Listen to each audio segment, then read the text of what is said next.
जनता धर्म की ओर करवट बदली है, करवट। अभी खड़ी हुई नहीं, खड़ी तो उसी दिन होगी 30 अक्टूबर को। उस नए इतिहास के निर्माण करने में बम्बई से ज्यादा धर्म प्रेमी आए। एक नया इतिहास रखे, मर्यादा पुरुषोत्तम श्री राम के मंदिर का नव निर्माण। I appeal to you, Ram Jyoti will give you all the inspiration needed for the betterment of the life. All what is needed for betterment of life is only Ram. If there is no Ram, there is no survival. For that purpose, Bharat माता की, वो गंदे राम की गाते हैं, तो गंदे राम की गाते हैं, हम मंदिर वही बनाएंगे। बच्चा बच्चा राम का, बच्चा बच्चा राम का। Ram Janmabhoomi actually belongs to Hindus. It's all Hindu only. We are all Hindu and we are supporter of Hindu. आपको लगता है कि ये राम जन्मभूमि बनेगा? Definitely, 100%. आप क्या काम करते हैं? I am doing my business, oil business. आप जाने वाले हैं अयोध्या? Yeah. कौन सी तारीख को निकलेंगे? Well, that depends on my booking. यहाँ से कितने लोग जाएंगे? Well, not less than 50,000.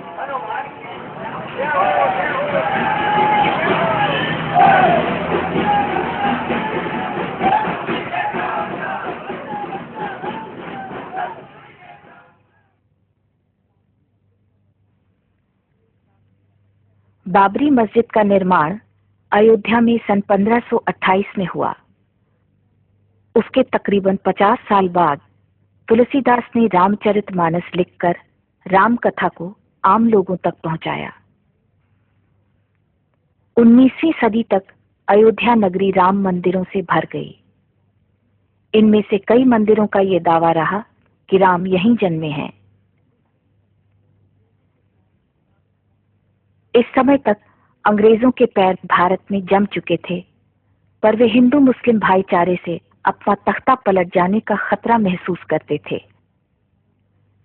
शायद इसीलिए अंग्रेज इस अफवाह को हवा देने लगे कि मुगल शहंशाह बाबर ने बाबरी मस्जिद का निर्माण राम जन्मभूमि मंदिर को तोड़कर किया था। आपसी तनाव के बावजूद हिंदू मस्जिद के प्रांगण में राम चबूतरे पर पूजा करते रहे, जबकि मुसलमान मस्जिद के अंदर नमाज पढ़ते रहे। इस समझौते का अंत 1949 में हुआ, जब कुछ हिंदुओं ने मस्जिद के अंदर घुस बैठकर राम मूर्तियां रख दी। डिस्ट्रिक्ट मजिस्ट्रेट के नैयर ने दंगा फसाद की आशंका जाहिर करते हुए मूर्तियों को वहां से हटाने से इनकार कर दिया। बाद में वे जनसंघ में शामिल हो गए और संसद सदस्य भी बने। मस्जिद को सील बंद कर मामला कोर्ट में दर्ज कर दिया गया। कोर्ट ने पुजारी नियुक्त किए और हिंदू मस्जिद के बाहर से पूजा करने लगे। आज हिंदू कट्टरपंथी कसम खा रहे हैं कि कोर्ट का फैसला जो भी हो, वे मस्जिद की जगह एक भव्य मंदिर का निर्माण करेंगे। दुनिया भर से रामशिलाएं और चंदा इकट्ठा हो रहा है।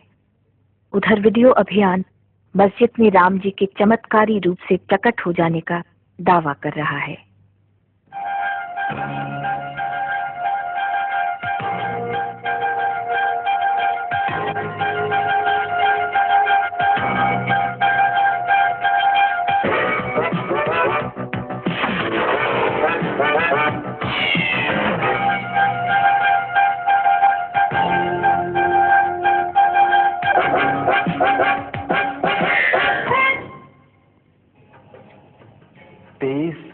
दिसंबर की रात मैंने देखा कि बाबरी मस्जिद में यकायक चांदनी की फूटी और उस तेज रोशनी में मैंने देखा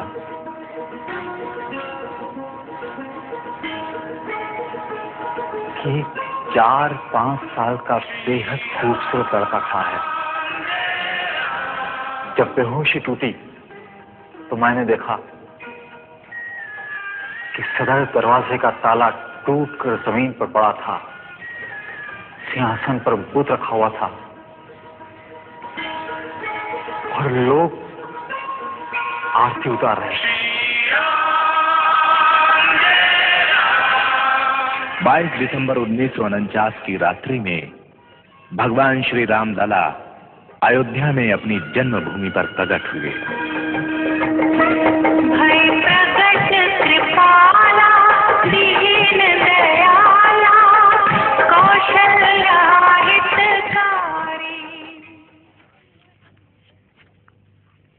मगर मस्जिद में हुए करिश्मे की वास्तविकता कुछ और ही है। अयोध्या में अब भी वे महंत जिंदा हैं जिन्होंने राम मूर्तियों को मस्जिद के अंदर रखा था।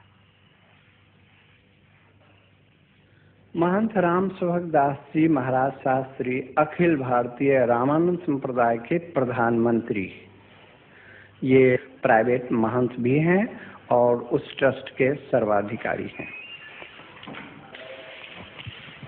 आपने श्री राम जन्मभूमि के अंदर श्री राम लला जी का प्राकट्य उत्सव किया था। वह कौन सा डेट है, कौन सा तारीख है, कौन सा सन है, आप बताने का कष्ट करें। 23 दिसंबर 1949 ईस्वी।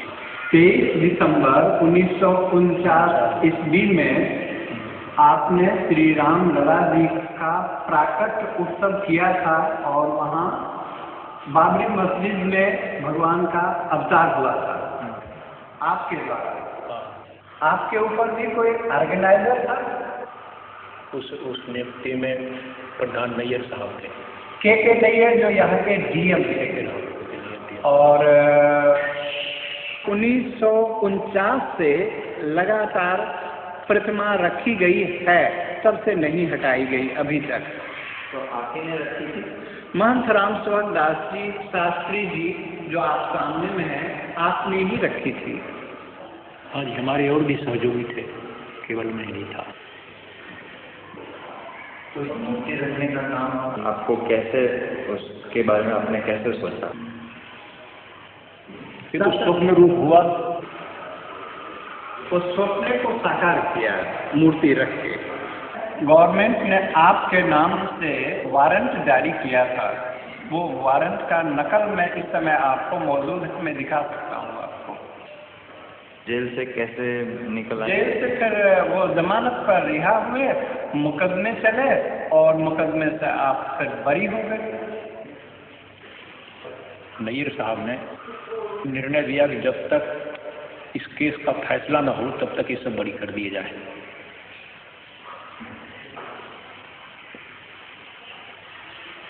मेरा जो प्रारंभिक काम था कि भगवान राम उसमें स्थापित हों, इस सिद्धांत लेकर जितना काम करना था मैं किया। अभी बोलने पे मुझे गवर्नमेंट बंद भी कर सकती है इसलिए मैं बोलता हूँ नहीं।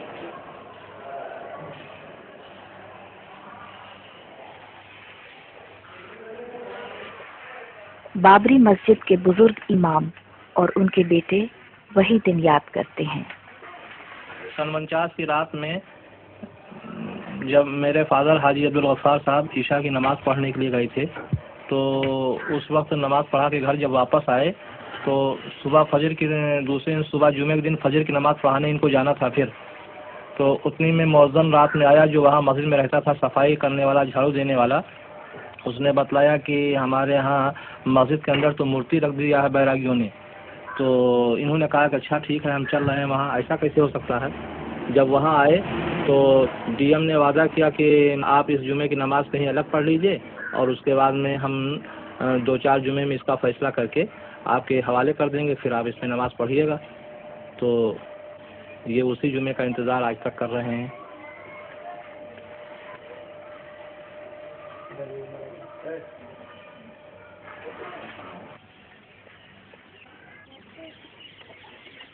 हमारे यहाँ के डिप्टी कमिश्नर साहब, जिनका नाम है नैयर, इन्होंने उसमें बुत रखा दिया रात को, और जब सुबह की नमाज पढ़ने गए लोग तो वहाँ नहीं जाने दिया। गवर्नमेंट के टमाटर हो गया। आप जानते थे किसी को जो वहाँ सुबह नमाज पढ़ने? अरे वो उसमें तैनात है, मुकर्रर थे। अजान देने वाला अलग और नमाज पढ़ाने वाला एक खास आदमी होता है जिसको पेश इमाम कहा जाता है। आप कभी गए नमाज? हाँ गए हैं। और आज तक आप लोग अभी यही नहीं समझ सके, अब क्या समझने आए हैं? अब तो ये मामला बहुत पकड़ गया ना अब तो साहब। अब ज़ेर गौर है वहाँ अदालत में, दुनिया खलफशार हो गया, खुदा मालूम कितने लोग नजर आतश हो गए, कितने लोग मौत के घाट पहुँच गए। और इसके बाद जनाब आज आप आते हैं उसके लिए जांच के। तो हम लोग उसी के सहारे हैं कि क्या फैसला होता है। अब तो हमारी बात जौन पहुँचे कर रहा पहुँच गई, अब हमारी बात क्यों पहुँचाने वाला नहीं है और ना हमारी बात में कोनो ताकत है। आज इतनी नफरत पैदा कर दी गई है कि जनाब हमारी सूरत से लोग बेजार हैं।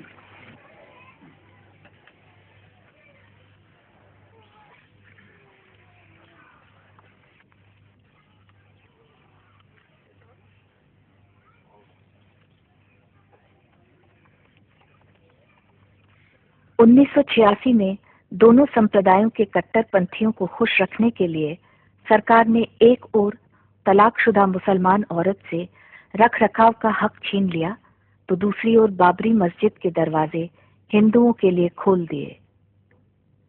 विरोध में मुसलमानों ने बाबरी मस्जिद एक्शन कमेटी का गठन किया, लेकिन उनके कट्टर रुख के जवाब में हिंदुओं का फिरका परस्त गुट हिंसा पर आमद हो उठा। दंगों में 2500 से ज्यादा लोगों की जानें गईं।